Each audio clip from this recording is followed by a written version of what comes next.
Stories of the week. I'm Logan Raddick, and we're moving on to story number 9 on our countdown. Biden's border crisis. Just in time for Halloween, speckled fentanyl is now making its way onto our streets. The Phoenix Police Department warning parents that these tablets were taken off city streets this week, but that's not all. 3 New Yorkers who all ordered cocaine from the same drug delivery service all died because the cocaine, unbeknownst to them, was laced with fentanyl. So can these drugs be stopped? And joining us now to discuss is former Director of Special Operations for the DEA, Derek Maltz, and retired Senior Special Agent for the INS, Michael Cutler. Thank you both for being here. So we'll start with you, Michael. Fentanyl test strips, they used to prevent drug deaths and apparently making drug consumption safer. Those are now hitting the streets. So where are users getting these from? Goodness gracious, the drugs are pouring in from everywhere. By the way, we've got to make a point. We're focusing on the Mexican border, but the drugs are pouring in through Canada, through our seaports, the coastline, coming into international airports, the Canadian border. And there's no real effort, it seems, to get people to stop using drugs in the first place. In New York, believe it or not, there are posters in the subways telling riders how to use illegal drugs safely. I've never heard of anything more insane in my entire life. As far as I'm concerned, this is a chemical warfare attack being waged against America, and neither party has really been stepping up and doing what needs to be done to put the resources in and to educate the American people. The idea of telling people that drugs is okay, how many people are dying because of it? And one other quick question, something for everyone to think about. When you see mass shootings, we immediately hear about the firearms. Wouldn't it be interesting to know how many people have engaged in violent crime while under the influence of dangerous drugs? That's a good point there. And Derek, now the border crisis, it's really gotten out of hand. For the first time in U.S. history, there's over 2 million illegal migrants crossing our southern border in this fiscal year alone. That has been supported by CBP stats, and that unprecedented number does not even include the known and unknown gotaways. So what do you make of these alarming numbers? What does it mean for our national security? And again, we're not hearing anything from the Biden administration about a crackdown on fentanyl, a way to combat it. It's obviously something Republicans are talking about, but there seems to be no plan from the federal government.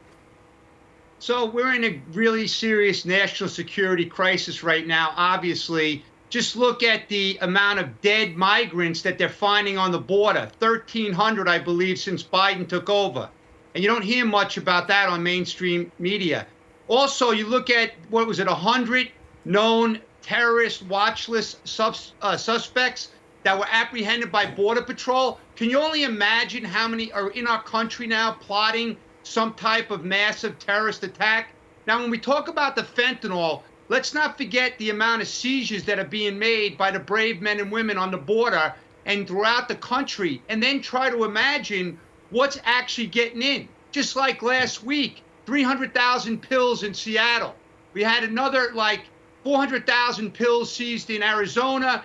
In Nogales down there, CBP, I hit last weekend 500,000 pills. They're falling out of the sky, and the DEA says 40% of the pills have a potentially lethal dose of fentanyl. But I want to bring your attention to this week in California, Riverbank, California. There was a massive amount of pills seized, and it actually had Woody, the Toy Story character, on the bag of pills with all these really, really nasty guns as well. So we're being invaded. The White House is not even talking about fentanyl poisoning. 300 Americans are dying every day, and the numbers are probably higher. It's continuing everywhere. We have mass poisonings. It's a disgrace because the government needs to protect the citizens, and our future generation is dying at record levels. And Michael, do you think that more political candidates like Dr. Oz, we saw it with him, he took people to drug treatment facilities in Philadelphia. Do you think that in order for politicians to really show people that they care about this issue, they have to get hands-on like that? Oh, absolutely. And I'd love to know why there's no commercials warning people about drugs. Think of how effective the cigarette commercials have been to get people to stop smoking. They've been super effective. And yet we see no routine ads or public service announcements And you know, you were just mentioning terrorists. We just let in a whole bunch of folks from Afghanistan. What's not being reported, the FBI has been given millions of dollars to hunt down the Afghanis that we let in because it turns out they weren't properly vetted. There was just a case of a translator working with our Department of Defense in Afghanistan, vetting supposedly the refugees. Turns out he's been in constant communication with ISIS. We're getting hammered from every direction. You know, I provided testimony to the 9/11 Commission. I've investigated and arrested terrorists as an immigration agent. What's left out is the purpose of our immigration laws in the first place. It's not about race or religion. If you go to Title 8, United States Code Section 1182, it enumerates who we're supposed to keep out. It's about national security, public safety, public health, and the jobs and wages of Americans. There is no way to protect the country when you give easy access to people who want to kill us. We know that Iran is revving up their nuclear program, and we've seen public hearings in Congress about how Hezbollah is working throughout Latin America to move people and narcotics into the United States. We're actually funding terrorism through the drug trade that we're not stopping, even as over 100,000 Americans died last year. And that doesn't include the violence of the gangs, doesn't include the lives that are ruined, the families that are destroyed, the harm being done to the next generation of American children. This has to stop. And I don't care about the left or right. These are American issues, and national security shouldn't know any political boundary. This should be something that gets addressed by anybody seeking public office at any level. The sanctuary cities provide cover for terrorists and fugitives. How do any of these issues play out in the best interest of Americans? You know, that's the question every American should ask every candidate for every office on every level.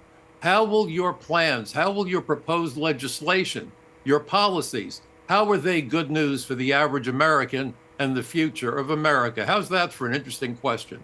A lot of good questions there. Michael Cutler and Derek Maltz, it's all the time we have today. But let's hope that the kids stay safe on Halloween and that no fentanyl ends up in their candy. Thanks very much for being here.